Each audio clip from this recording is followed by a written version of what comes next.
Na verdade, quem somos, né? Somos porque ninguém é sozinho, porque todas as pessoas só produzem juntos.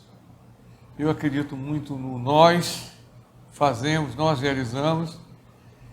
Então, o Sérgio Cardoso é nós. É uma pessoa que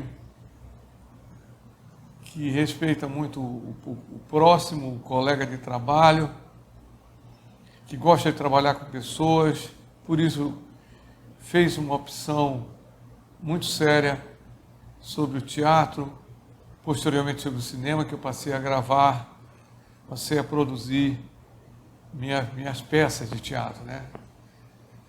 No cinema, além dos documentários e outras coisas que eu faço com o cinema.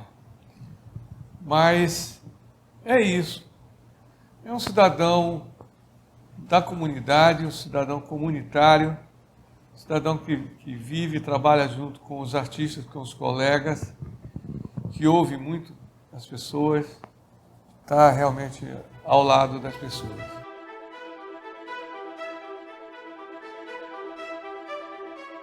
Desde que eu me entendo por gente, né? A gente, quando numa cidade que só tinha um rádio e o teatro, a gente tinha essas expectativas, do rádio ou do teatro. O rádio tinha uma comunicação fantástica em Manaus, no final dos anos 60, uma vitalidade fora do comum. O pessoal que estava no teatro estava na rádio. As rádios eram 3, Baré, Difusora e Rio Mar. Eram 3 emissoras de rádio que tinham seus castings de novelas produzidas de programas de variedades produzidos aqui em Manaus por essas equipes, dessas pessoas que eram oriundas do teatro, ou do Teatro do Luso, ou do Teatro Teatro Amazonas, ou do Teatro Juvenil dos Padres Capuchinhos, que ficava do lado praticamente da casa da minha mãe e do meu pai. Então, é lá que a coisa começa, a gente começa a ver, né? O Teatro Juvenil tinha um grupo de atores que faziam parte, que faziam o casting dessa instituição religiosa, a princípio, mas muito moderna, que apresentava programações de repertório, né? Tinha espetáculos de repertório, e era aqui na Ramos Ferreira com a Tapajós, um teatro com capacidade para 400 lugares, que passava filmes também, enfim, tinha essa coisa, cinema, rádio e teatro. E eles tinham espetáculos maravilhosos, eles tinham o Alto de Natal, eles tinham o Alto da Semana Santa, e isso com programação básica. E tinha uma pesquisa sobre o teatro brasileiro contemporâneo da época, com o teatro de Pedro Bloch, dentre outros, Nelson Rodrigues e outros grandes dramaturgos nacionais, além de que se produzia uma dramaturgia local, que era apresentada por esses grupos, né? O Teatro do Luso ficava na outra esquina, era impossível não amar o teatro com tanto teatro perto, o Luso, o Amazonas e o Juvenil. Então, era uma coisa fantástica. O Teatro do Luso tinha as pastorinhas, o Alto de Natal fantástico em dezembro, tinha o Alto da Páscoa, tinha também espetáculos apresentados durante o ano inteiro. Eram agremiações sociais que reuniam pessoas em torno do fazer cênico, né, do fazer teatral.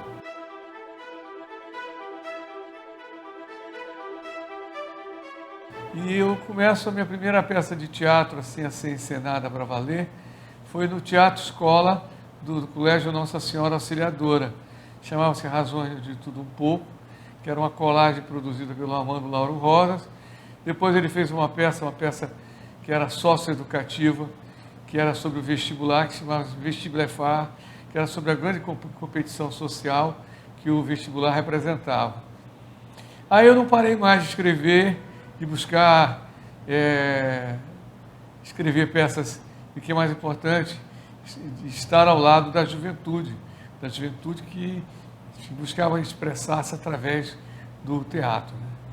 Minha primeira peça que considero que deu um grande resultado de público foi uma peça chamada Shopping Center encenada pelo Gerson Albano, com um elenco estelar, feito por atores que naquela época, no começo dos anos 80, representavam la creme de la creme do fazer teatral. Tinha Dineuza Bequinha, você imaginou o time que tem essa? Dineuza Bequinha, Chico Cardoso, Paulo Baraúna, que já nos deixou, Ozi Cordeiro, quem mais, meu Deus? Theo Corrêa também, que já nos deixou. A gente tinha um elenco espetacular de atores que faziam o espetáculo, Mário Freire, Luz Marina Lores, pessoas incríveis que faziam o teatro amazonense. Já era uma renovação de quadros do teatro amazonense, ao lado de atores já consagrados. Né?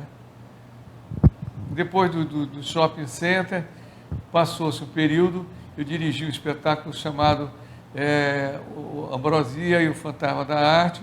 Depois eu dirigi um outro espetáculo chamado Salomé e as Tartarugas Radioativas, também texto meu, todos dois textos meus, com atores vindos dos grupos de teatro escola, atores que a gente descobria e que chamava para trabalhar dentro desses textos mais amadurecidos, né?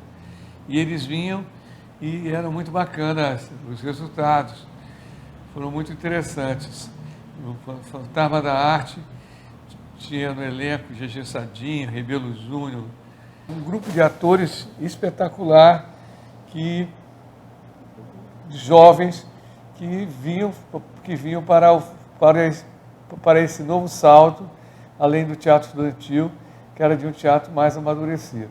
Salomé é a história de uma caboclinha quase besta, e Salomé foi uma história que foi montada, uma peça que foi pouco vista, mas era muito interessante, que era sobre um jantar que era oferecido para a classe política, e toda a classe política morria porque as tartarugas, elas estavam radioativas, elas sofreram, houve uma queda de um meteorito na floresta, no dia que elas estavam pondo os ovos na beira da praia, e elas ficaram impregnadas por essa radioatividade. E essa que é a história do começo.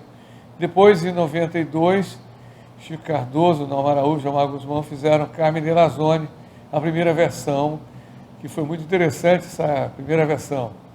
Muito interessante e, que é mais importante, impactante. Nós tínhamos na estreia 800 pessoas, não cabia mais ninguém no teatro. Parecia que o teatro ia acabar naquele dia.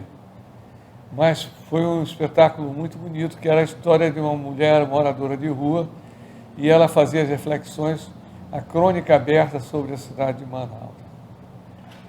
Depois disso, o tempo passou, vieram outros espetáculos, nada muito impactante, mas veio um espetáculo que realmente trouxe uma vivacidade maior à minha dramaturgia, que foi A Herança Maldita de Mercedita de la Cruz, que foi uma peça dirigida pelo Michel Guerreiro, pelo Chico Cardoso, com Arnaldo Barreto, Paulo Altalegre, Nivaldo Mota, que eram atores maravilhosos, que faziam a história de uma mulher riquíssima, que não sabia que era tão rica assim, e uma família extremamente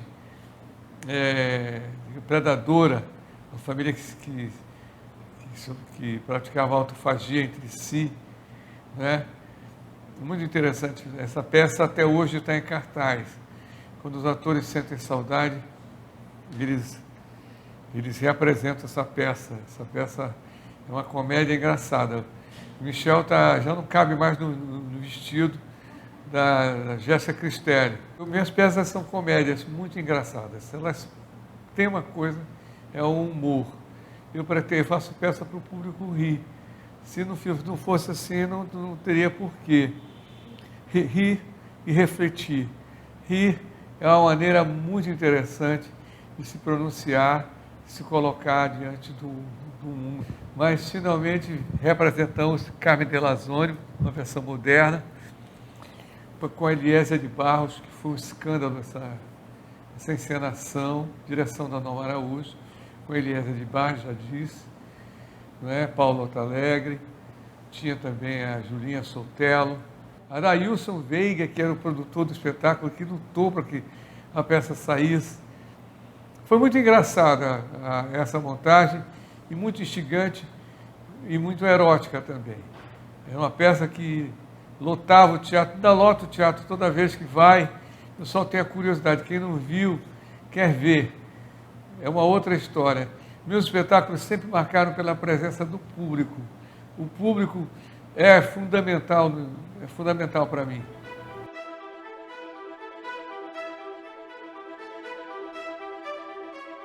Havia censura, uma censura incabível, mas que a gente driblava. A primeira versão do Shopping Center, estou falando como experiência, ela teve 26 páginas cortadas. Isso inviabilizava o espetáculo.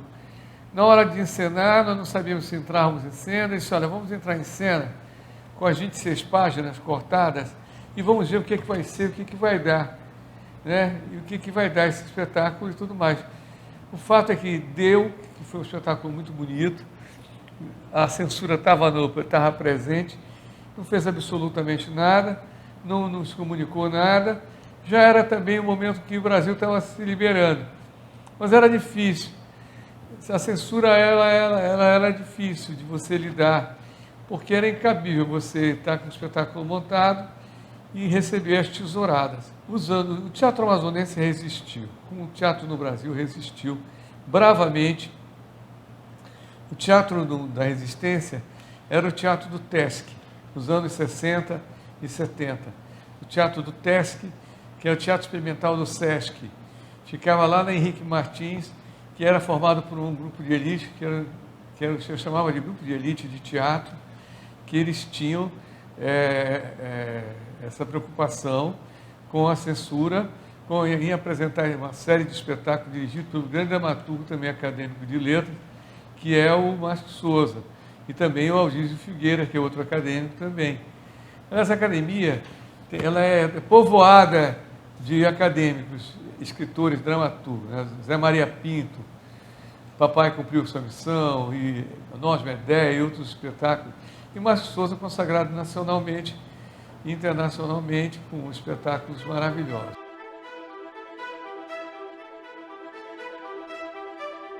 O teatro amazonense é um teatro de resistência.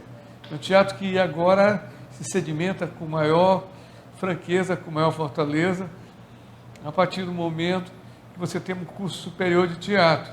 Esse curso superior de teatro da UEA, ele sedimentou de vez o fazer teatral, através do bacharelado, né, com as especializações, e através da licenciatura. Então, esse curso de teatro, ele sedimentou de vez, ele tornou verdadeiramente realizável o fazer teatral. Nos 40 anos, altos e baixos, havia momentos que tudo desaparecia, e no momento assim, todos reapareciam de uma vez só para fazer os espetáculos.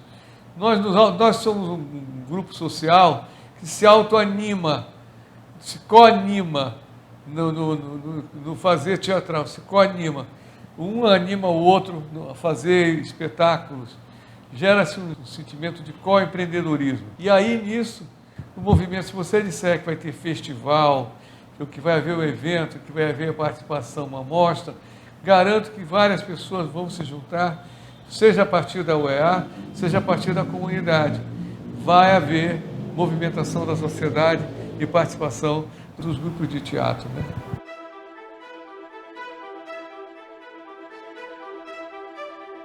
O dramaturgo Sérgio Cardoso, na verdade, ele é um sujeito que ele escreve de noite. E quando a gente escreve de noite, a gente meio que sonha com as histórias que escreve, com os personagens que a gente compõe, não é? O dramaturgo Sérgio Cardoso compõe histórias que são realizadas a partir de uma coisa chamada ficção. A ficção é mais interessante do que a realidade, porque ela se permite voos e alcances que a realidade normalmente não propicia. Então você cria Mundica, um espetáculo dirigido por Wagner Mello, um espetáculo muito bonito, um musical, dirigido por ele no começo dos anos 2000, grande interessância e uma equipe espetacular que ele conseguiu montar. Para montar esse espetáculo, eles teve que formar atores bailarinos, atores dançarinos, atores cantores, que fizeram uma história de uma mulher que tinha uma filha que virava cobra. Isto tudo é um grande lance, entendeu? A lenda da cobra grande urbana e a lenda de Mundica, né? Que tinha uma filha que virava cobra uma vez ou outra durante o ano, quando ela trocava de pele e tudo mais. A história de Mundica foi uma peça que pouca gente viu, considerando-se o público que a gente tem, mas que trouxe grandes plateias também no Teatro La Salle, no Teatro Amazonas, onde ela se apresentou. Foi muito bem vista essa peça aí, né? Uma peça que homenageia o rádio, o cinema, o teatro, aquela coisa que a gente conversou no começo. A peça que se passa durante a grande enchente de 1953, com a história de uma mulher que tinha essa mácula na vida. Ela tinha tido uma filha, e essa filha, estranhamente, tinha esse zoantropomorfismo. Personagens extremamente do mundo fantasioso, né? São personagens surrealistas. São personagens que estão num patamar do longe demais da realidade. Então, na ficção, não se comparam à realidade, né? Tem as novas dramaturgias, eu não paro de escrever, né? Tem Cesária e o Ladrão da Floresta, o Ladrão do Rio das Sombras, que é sobre, aí sim, que é sobre o roubo das sementes de seringueira, né, que foram levadas de Santarém para o Kew Garden, em Londres. Então, é uma história que conta baseado em fatos reais, né? Baseado em fatos reais, mas nem por isso tem um aspecto ficcional, que é a história de Cesária, que se apaixonou pelo inglês, né? Que é outra personalidade, isso não aconteceu, e que consegue fazer com que 70 mil sementes de borracha passem pela alfândega de Belém, de Santarém, de Belém, sem que fossem vistoriadas pela alfândega.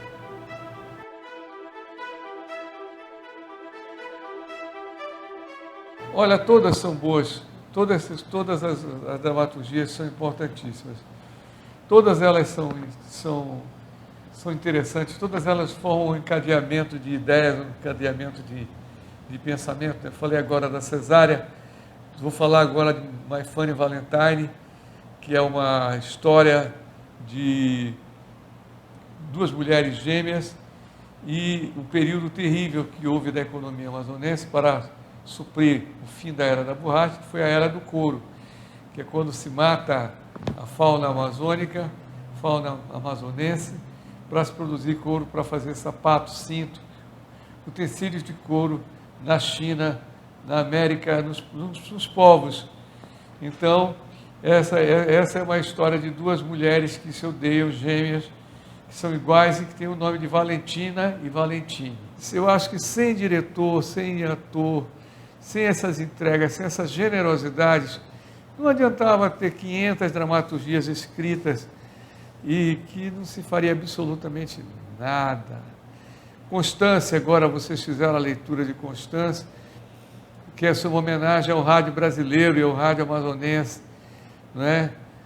que é uma peça absurdamente surrealista também. É uma outra peça que eu gostaria muito que fosse encenada.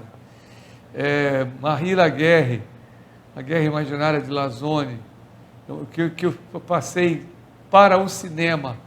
Eu filmei a peça inteirinha, com um grupo de atores que já me acompanham há algum tempo. Arnaldo Barreto, Eli Pinto, Renato Tavares. Tem uma peça que eu gosto muito, que é uma peça que eu acho que valeria a remontagem, que é O Vampiro do Teatro Lazone, que teve diversos títulos. Gabriel Drago, O Vampiro do Teatro Lazone. Você fez parte, inclusive, dessa peça. Mas essa peça é uma peça que eu gosto muito da ideia de nós termos um vampiro urbano da cidade de Manaus durante o período da grande enchente de 53 e durante o período da descoberta dos esgotos ingleses de Manaus e a possibilidade de visitação turística deste segmento subterrâneo da cidade de Lazone e também, claro, da cidade de Manaus. Aí nós temos uma analogia.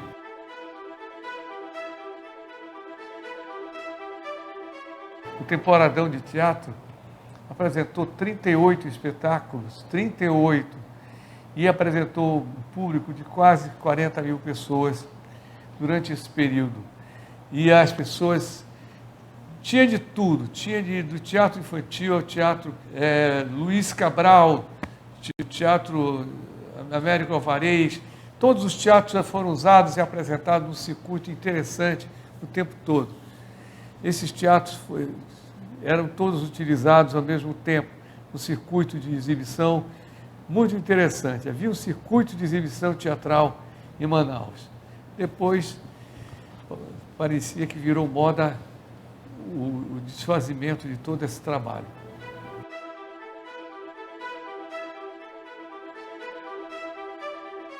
O prêmio de Carmen de Lazone como melhor autor, o prêmio de Mercedita de la Cruz como autor, não por vaidade, mas porque era um reconhecimento ao trabalho espetacular feito pelos atores e pelos diretores do espetáculo. E tudo isso mexeu comigo. Mas o fato é que todas as encenações foram gratificantes, extremamente positivas para a minha vida. Ter um espetáculo encenado, lido, enfim, realizado, é um presente de Deus muito grande.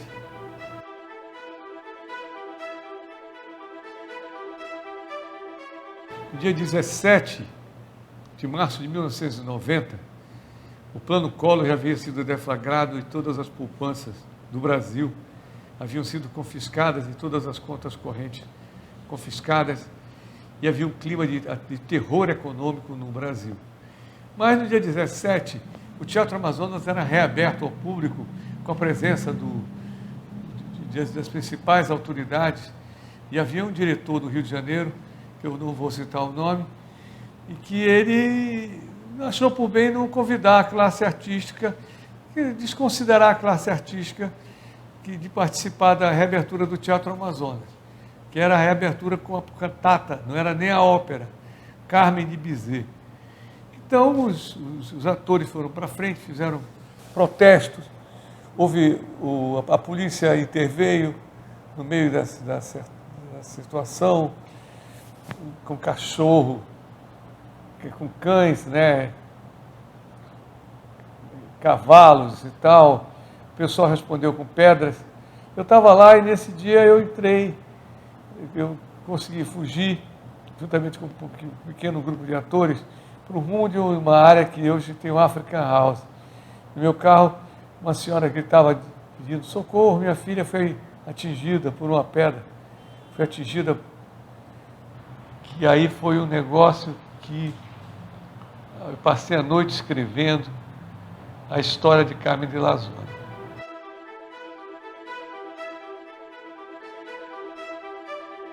E todos os atores são referências. Hoje nós temos atores referências que são oriundos da escola de teatro universitária e também não são da escola universitária de teatro.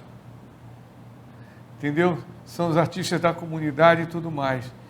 Eu tenho um grupo que trabalha comigo já há muito tempo. Eu tenho a maior alegria de dizer que o Michel, o Eli, o Chico Cardoso, a Ana Cláudia Mota, o Arnaldo Barreto, o Eli Pinto, são importantíssimas dentro do movimento teatral amazonense para mim.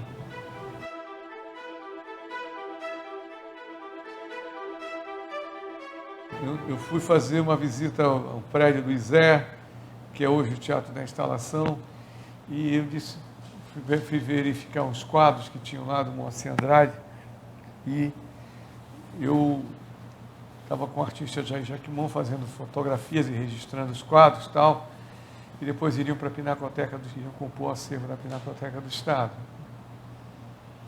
Eu olhei para o auditório destruído, para a situação de devastação dessa área do Teatro da Instalação, e eu vi o teatro. Em seguida, eu fui ao secretário e disse, olha, está aqui, olha, as fotos, dá para fazer o teatro aqui. Vamos fazer? Disse, vamos fazer imediatamente e vamos inaugurar com uma obra. Quer dizer, esse é um cidadão que ele compra a ideia e que ele já coloca o objeto de realização lá dentro. E ele inaugurou a ópera, o Festival de Ópera daquele ano, com a Ópera dos Três Vinténs. Não foi em 2005, não. Foi em 2001. Ele inaugurou o teatro com a Ópera dos Três Vinténs, em direção do André Heller. Foi um acontecimento na cidade de Manaus. Foi um acontecimento. Tem uma parada engraçada aí, que eu gosto de cortinas vermelhas. Eu acho que cortina de teatro é vermelha. Vermelha porque você cria uma tensão no espectador, na plateia. A cortina do Teatro Amazonas é extremamente digna e é vermelha. Então, mas havia um grupo que dizia assim, não tem que colocar cortina vermelha, não tem que colocar cortina nenhuma. Aí o outro dizia assim, vamos colocar um transparente aí para a ópera. Depois a gente vê qual é a cortina que vai. Vamos colocar um tecido aí transparente. Aí depois, quando foi a meia-noite do dia que antecedia a estreia, o André Heller vira e diz assim, olha, não ficou bem não esse tecido de voal. Vamos colocar um tecido vermelho. Eu acho que fica mais de acordo com a austeridade da ópera, com o sentido da ópera. E aí, nessa história toda, ele diz, você tem condições de conseguir uma cortina vermelha para a inauguração, que é às 8 da noite? Ele disse, olha, eu não sei, tem que falar com o secretário, liga para ele. Já era de madrugada praticamente, ligamos para ele, ele atendeu e disse, olha, tu ganhaste essa, mas eu duvido que tu consigas a cortina. E eu tinha a cortina que eu tinha mandado fazer por uma intuição para tê-la como reserva. Foi a cortina vermelha que entrou no palco da Ópera dos Três Vinténs e foi um sucesso esse espetáculo. Durante os anos 80, no começo dos anos 80, o governador José Lindoso, ele ia muito ao teatro, via os espetáculos locais, e vê os espetáculos e vê as exposições. Então o pessoal chegava e dizia, governador, precisamos de apoio para o espetáculo X, Y, Z. Aí dizia, minha senhora, eu vou lhe dizer o que disse o doutor Pedro Bacelar, governador do estado do Amazonas, em 1917, quando uma companhia de ópera veio pedir um dinheiro, um suporte para ele. Ele disse, minha senhora, eu não tenho dinheiro para os que choram, quanto mais para os que riem. Então não tinha dinheiro, não havia recursos pré-estabelecidos para apoiar. Mas isso não é uma piada, isso é uma situação terrível, né? E outras histórias do fazer teatral amazonense, né? Que era justamente envolvendo os grandes artistas, né? Em Shopping Center havia uma personagem feita pela Ednelza, que era a empregada Francinete. E a Francinete, ela era colocada num banquinho, como se fosse um bichinho, e aí o outro ficava com o chicote, tira a roupa, e ela ia tirando a roupa, ficando completamente despida. E aí ela dizia assim, um caco, nós combinamos um caco, que a Ednelza dizia assim, você vai ver quem vai ficar no banquinho quando o doutor Gilberto ganhar a eleição. Rapaz, olha, eu vou te falar, era engraçado. A gente se divertia com os fazeres com os fazeres teatrais, né? com as histórias do fazer teatral, né? Havia os espetáculos de teatro que, após as apresentações, eram debatidos, e debatidos mesmo, né? Com furor e tudo mais. Aí a Ednelza foi atacada e disse: olha, a senhora foi a aeromoça do 14 bis. A Ednelza ficou chateadíssima com isso. Foi um aluno da Bequinha que havia colocado isso, e ela ficou muito chateada com ele. E com a Bequinha também, porque achou que tinha sido programada a história da aeromoça do 14 bis, porque achava que ela era muito velha para fazer o papel tão jovem.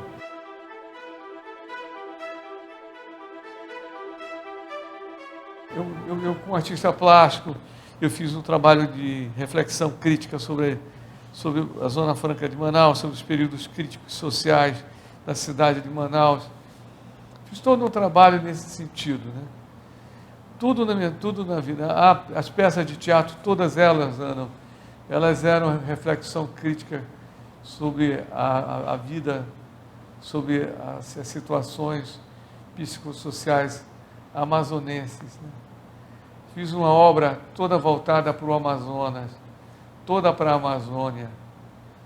Fiz um teatro amazônida, fiz um teatro que objetivava contactar com a alma amazonense, com o fazer cultural amazonense.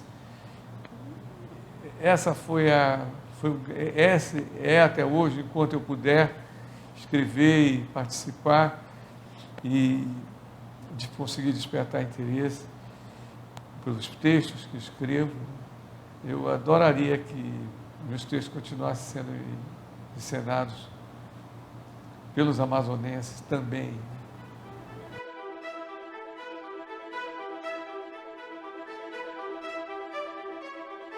Na situação, as leituras, as encenações, os filmes que estão sendo feitos, os espetáculos que estão sendo montados, o trabalho todo que está sendo realizado, isso é um indicativo de que o pessoal não está conformado e não está aceitando esse momento que era para ficar quieto, ficar em casa e deixar o mundo parar. Não, eles estão fazendo essa transcendência. Vai se mudar, vai se estar mais maduro, vai estar mais crescido, mais evoluído, não é? Vai haver um clima de maior amadurecimento, mas vai passar isso. Não tenho a menor dúvida que vai passar.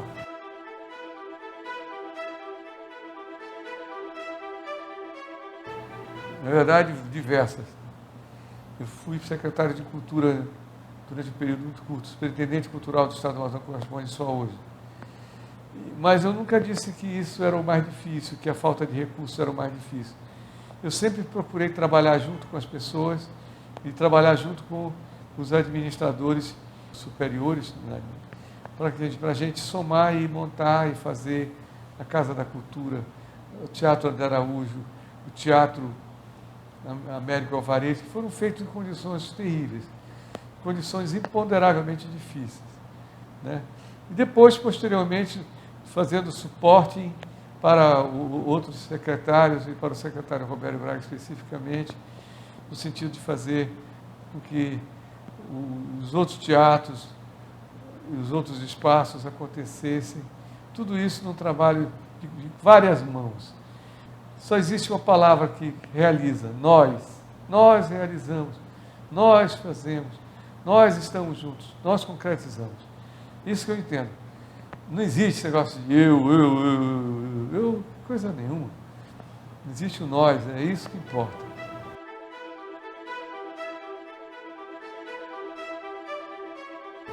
Gratidão pela oportunidade de estar aqui. Gratidão a todos que encenaram meus espetáculos, tornaram viáveis esses trabalhos todos.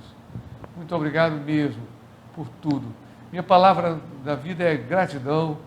Nós são as coisas que eu mais gosto de dizer. Gratidão por tudo. E nós, somos nós que fazemos as coisas. Não existe outro grupo de pessoas que faça, né? Gratidão às pessoas que confiaram em mim, que me deram trabalho. A vida sem trabalho não faz sentido. E tudo vai passar.